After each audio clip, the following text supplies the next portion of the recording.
네, 주안의 만나 8월 15일 토요일 묵상을 함께 나누도록 하겠습니다. 오늘 말씀은 이사야 28장 1절에서 13절 말씀으로요. 술에 취한 에브라임이라고 하는 제목으로 함께 묵상을 나누도록 하겠습니다.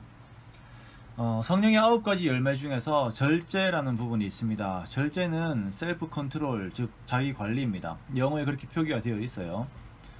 요즘은 자기 관리가 모든 해결책인 것처럼, 인생의 해결책인 것처럼 주장을 하는 것들이 많이 있어서 오히려 이에 대한 역풍을 맞고 있는 경우도 있습니다만, 자기 관리는 성경에서 말하는 중요한 덕목입니다. 전도서 10장 17절 말씀해 보면, 왕은 귀족들의 아들이요 대신들은 취하지 아니하고 기력을 보하려고 정한 때에 먹는 나라여 내게 복이 있도다 라고 이렇게 말하고 있어요. 한 나라를 이제 이끌어 가야 하는 이 소년들에게 어떻게 자신들을 관리해야 하는지 교육하고 있는 한 장면이죠. 취함으로 마음이 어지러워지지 않고 자신의 기력을 위해서 정한 때에 식사를 하면서 자신을 관리하는 그러한 대신들이 있는 나라는 복이 있습니다. 이렇게 사람은 자기 관리를 해야 합니다. 그런데 자기 관리를 하지 않는 사람을 보면은 그 중에서 한 표현이 술 취함이라고 하는 이름으로 엉망이 되는 것을 보게 됩니다. 한국 사회에서는 특히나 이런 술 취함의 문제들이 심각하죠. 기쁠 때도 술 먹고, 슬플 때도 술 먹고, 놀 때도 술 먹고, 혼자 있을 때도 술 먹습니다. 문제예요. 그런데 이렇게 사람에게 술이 들어가게 되면 정신이 흐려지고 그 사람의 마음이 이성적보다는 감성적인 부분으로 이렇게 치우쳐지게 됩니다.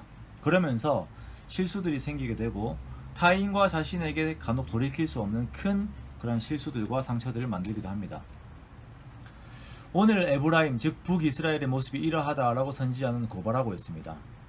이들이 영화로운 관을 가지고 있지만 거기에서 교만함 가운데 있는, 거기에서 술 취함 속에 있는 것입니다. 즉 하나님 안에서 올바른 판단을 할 수 있는 도덕적이고 이성적인 사고의 능력을 잃어버린 것입니다.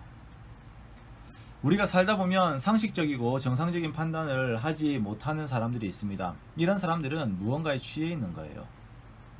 하나님께서는 모든 사람에게 양심이라고 하는 것을 주시고 논리라는 것을 주셔서 하나님까지는 아니지만 하나님의 것을 향하여 그 사고가 진행이 되게 만들어 놓으셨습니다.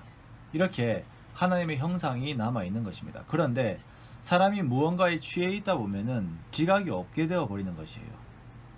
자신이 하는 일을 자기가 객관적으로 판단하지 못하는 상황이 되어 버립니다. 이것이 술 취함과 성격이 똑같아지게 되는 것입니다.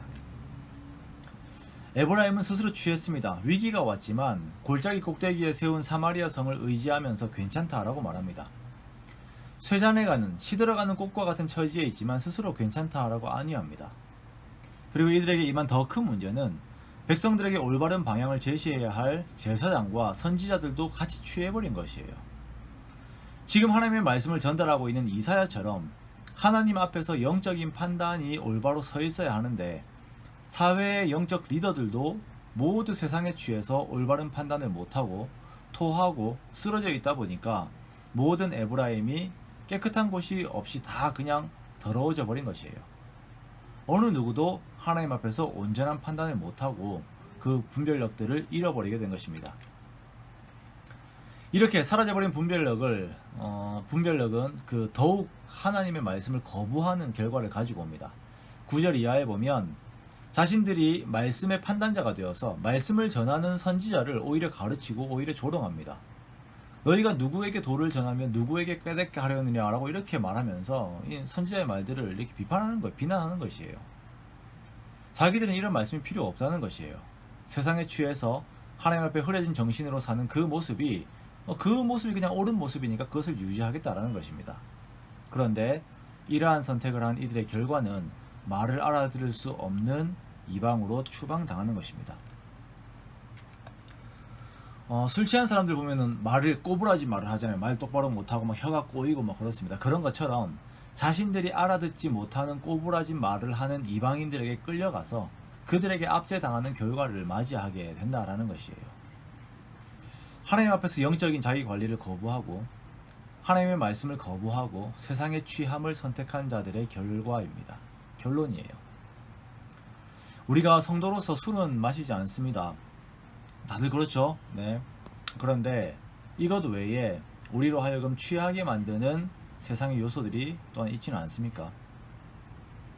예수 그리스도로 인하여 구원받은 후 성령께서 내 속에 오시고 이제는 내가 성령에 취한 자로 살아야 하는데, 정말 예수에 취한 자로, 예수에 매료된 자로 살아야 하는데, 내 정신이 하나님 앞에 명료해지고 하나님의 뜻을 분별하고 그것을 추구하며 살아야 하는데 세상에 취해 있지는 않습니까? 그러한 것이 있다면 우리가 다 내려놓읍시다.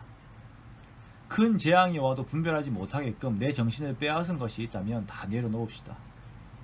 재물, 쾌락, 욕구, 욕심, 그리고 내 마음의 분노와 비판, 걱정, 근심, 그리고 자기 사랑하는 것들이 있다면 다 내려놓읍시다. 그것들을 즐거워하면서 그것에 취해 있지 마십시오. 이러한 것들에서 우리를 돌이키는 것은 하나님의 말씀입니다. 하나님의 말씀으로 인해서 흐릿해진 인생의 초점을 바로 잡으시기 바랍니다. 우선순위를 바로 잡으시고 거기에서 삶의 체계들을 바로 잡으십시오. 취해서 살지 마시고 하나님 안에서 자신의 삶을 올바른 가치로 이끌어 가십시오. 그래서 어제의 말씀처럼 정말 포도원의 귀한 과실을 맺는 포도나무와 같은 하나님의 큰 축복의 일들이 가득하시기를 주님의 이름으로 축원합니다.